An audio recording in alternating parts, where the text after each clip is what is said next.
안녕하세요. 보험 관련 이슈에 대한 팩트체크 임팩트TV 임평재입니다.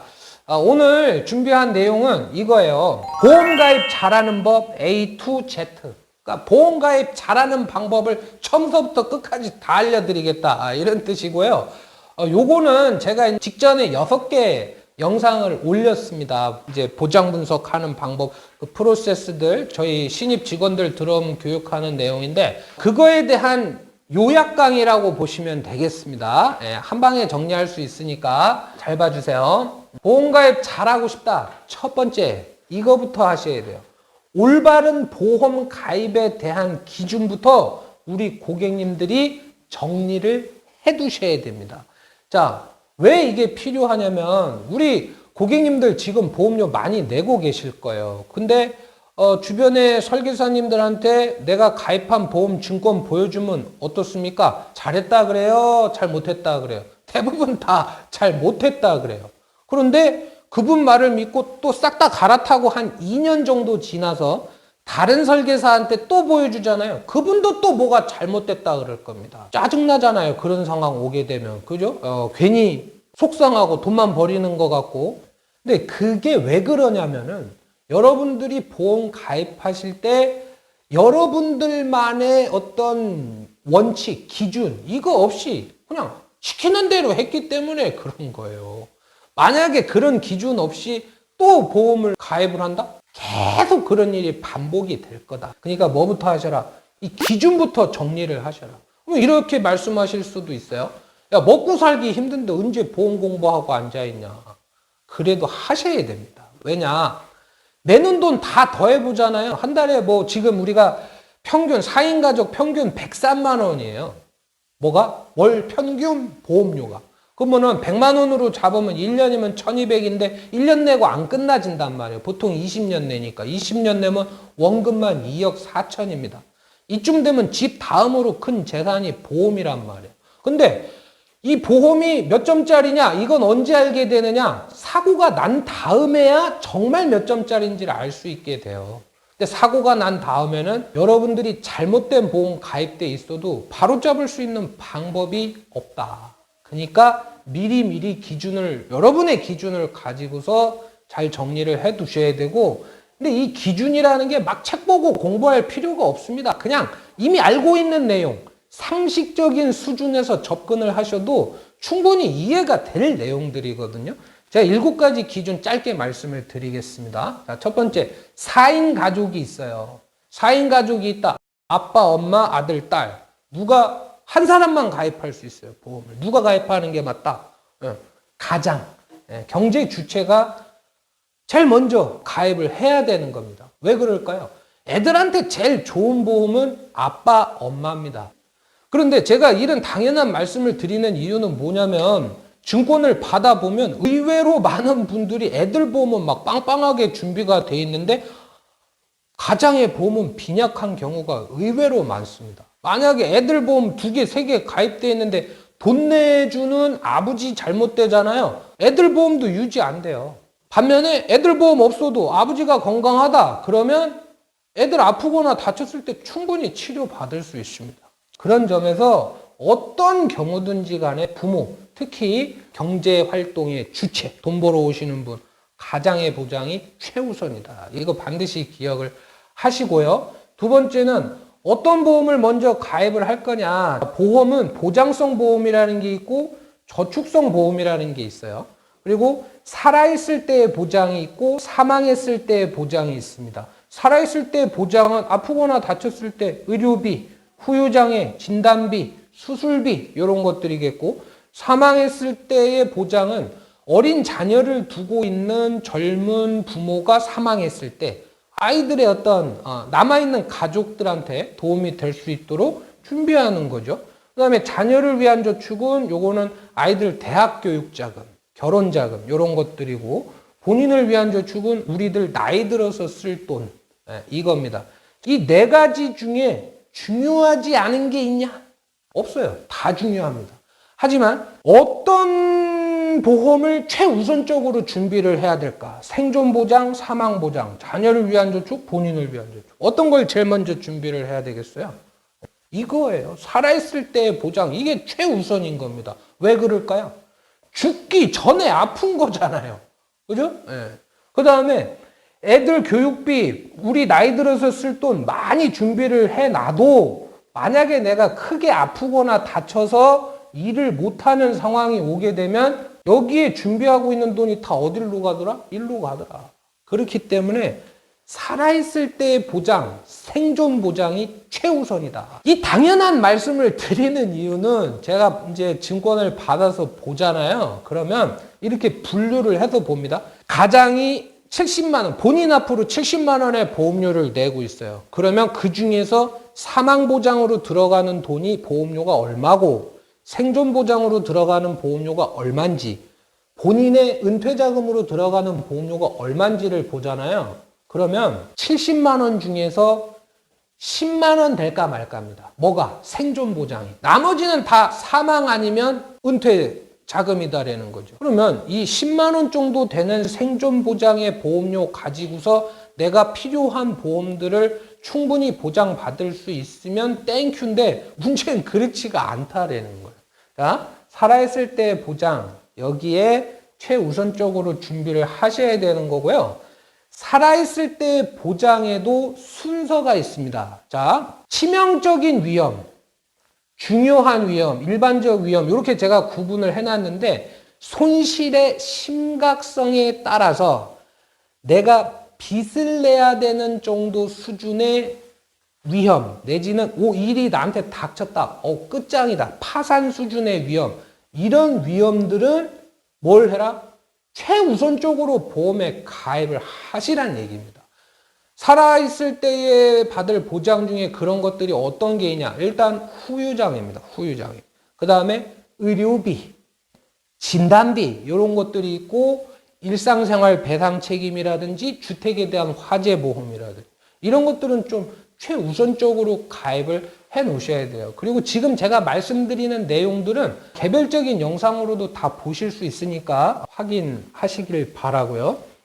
네, 이런 것들 좀 최우선적으로 준비를 하셔야 되고, 좀 더 이제 쉽게 말씀을 드리면, 내가 지금 보험이 하나도 없는데 딱 하나의 보험만 가입해야 됩니다. 뭘 가입할까요? 실손. 이거 가입하셔야 돼요.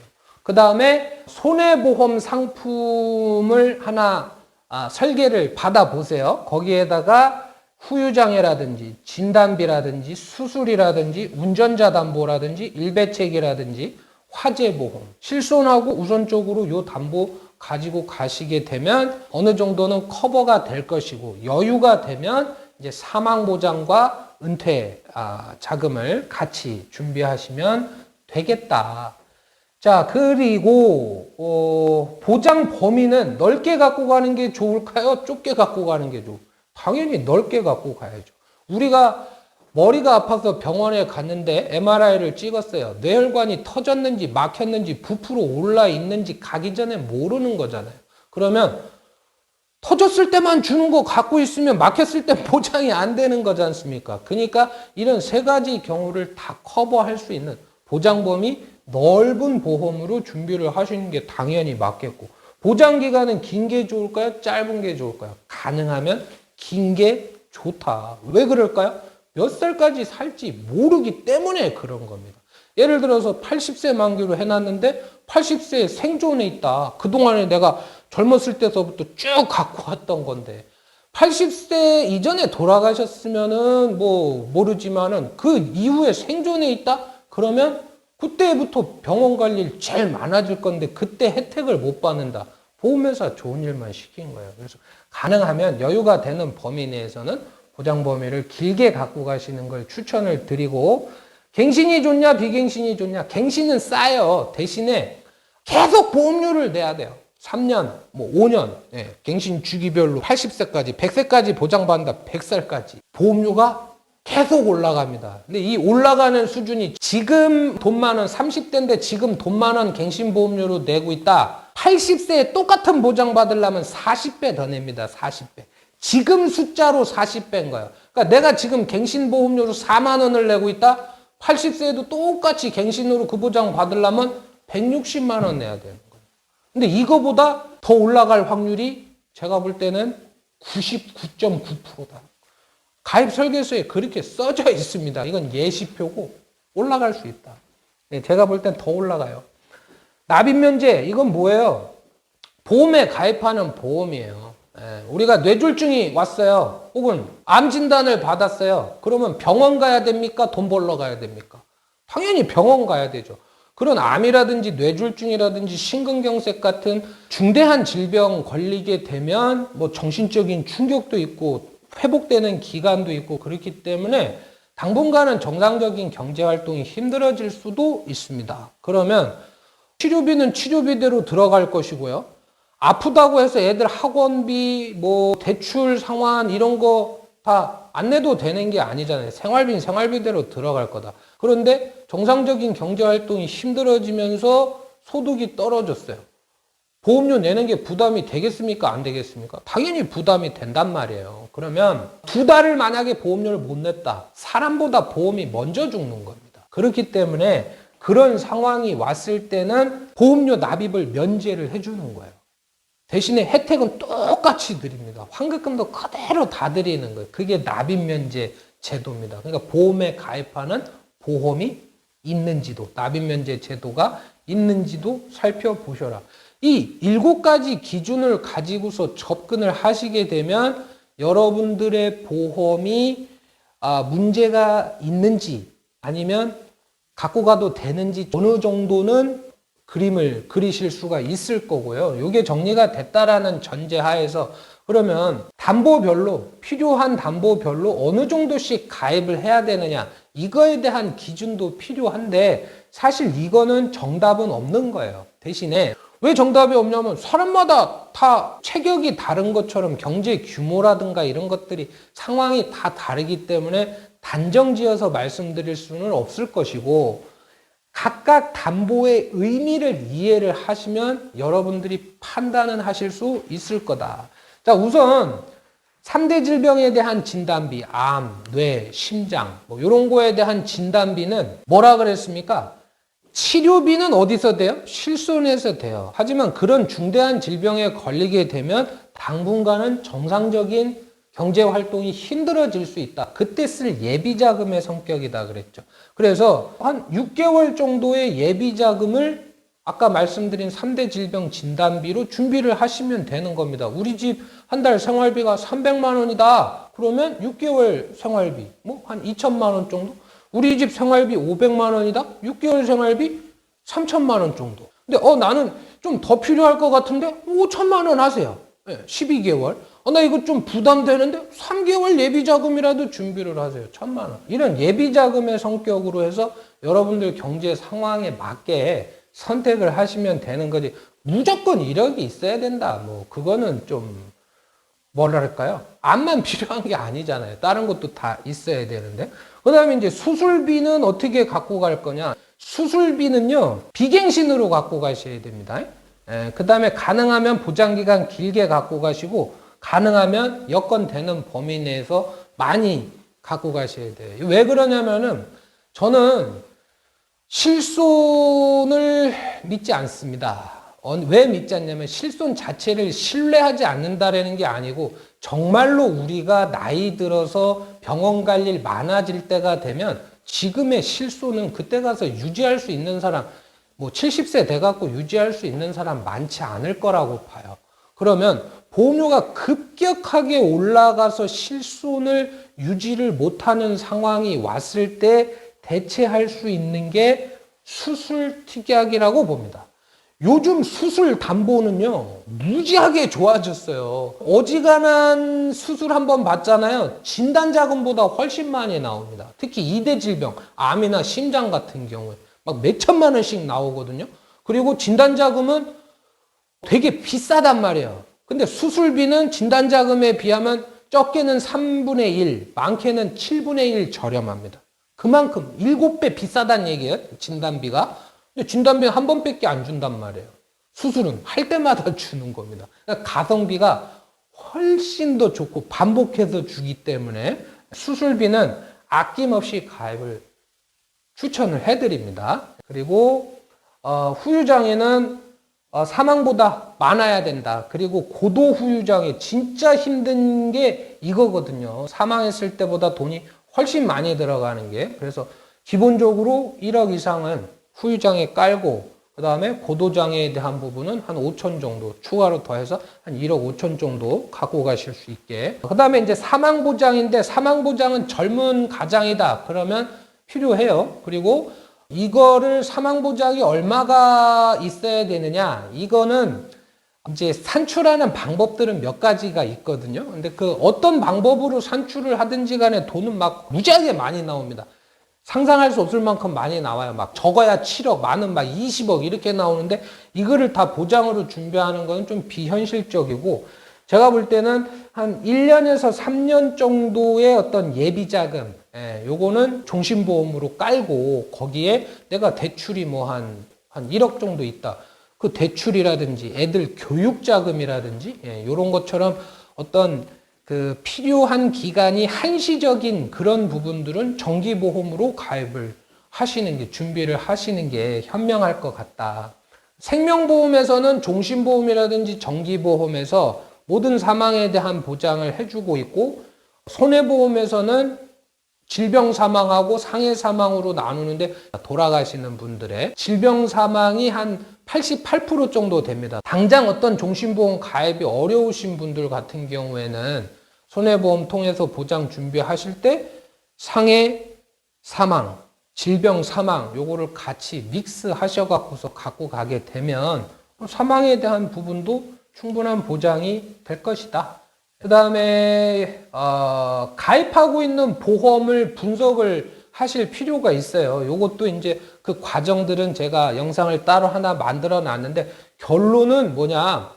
보통 내가 가입하고 있는 보험을 보게 되면 우리 고객님들은 대부분 과하게 보험료를 내고 있다. 줄이고 싶다라고 얘기를 하실 거예요. 과하게 보험료를 내고 있지만 냉정하게 보험을 보장 내용을 살펴봤을 때 돈값 하는 보험을 갖고 계신 분들은 정말 흔하지 않거든요. 그러면 추가적인 어떤 보장을 받아야 되는데 만약에 기존의 보험을 유지하면서 여유자금이 있으면 그냥 추가로 가입을 하시면 되는 것이고 여유자금이 없다.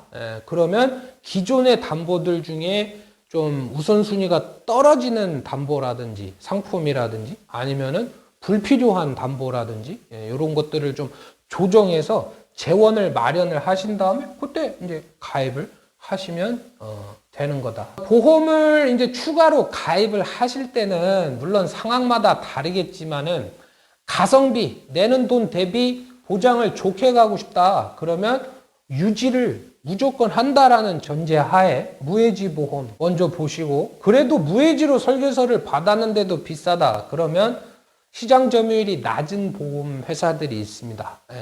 롯데손해보험, 농협손해보험, 흥국화재 뭐 이런 데들 이런 데 상품을 받아보면 보장 내용이 똑같아도 보험료가 많이 저렴해요. 그리고 어떤 그 이제 소형사로 갔을 때에 직면하는 현실적인 문제는 소형사 보험금 안 준다는데 아닙니다. 그거 큰 회사도 잘 안 줘요.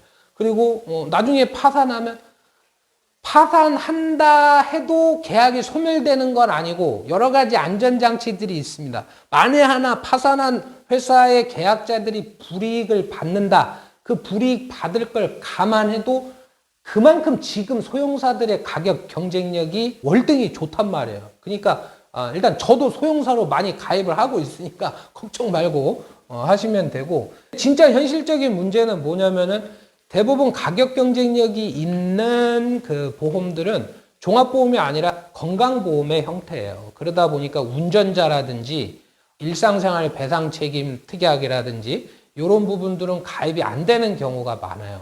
그리고 수술 담보, 다빈도 질환 수술 담보들의 보장 범위가 중대형사에 비해서 소형사는 적습니다. 중대형사는 막 뭐 보통 64대, 뭐 77대, 요새 막 101대 질병 수술비까지 나왔는데 소형사 같은 경우에는 한 34대 질병 수술비 그러거든요. 그러면 그런 부분들도 좀 확실하게 보장을 받고 싶다? 그러면 계약을 분할하는 것도 고려를 해보실만 하다. 요렇게 이제 정리를 했어요. 그러니까 기준을 잡으셔야 되고, 그 기준 7가지 기준에 대해서 말씀을 드렸고, 그 다음에 보험 가입에도 순서가 있다라는 말씀 드렸고, 그 다음에 담보별로 어느 정도 금액을 준비를 하셔야 되는지에 대해서도 짧게 말씀을 드렸습니다. 그 다음에 무엇보다 중요한 거는 기존의 내 보험이 어떻게 되어 있는지를 잘 확인을 하셔야 될 것이고, 만약에 추가로 가입을 하셔야 된다 그러면은 가성비를 최고 기준으로 놓고 보신다라면은 무해지 보험, 그 다음에 소형사 상품 추천을 드리고 싶습니다. 이거저거 생각하기 복잡하시다 그러면 저한테 연락 주세요. 제가 여기다가 남겨 놓겠습니다. 자, 임팩트 TV 임평재였습니다. 감사합니다.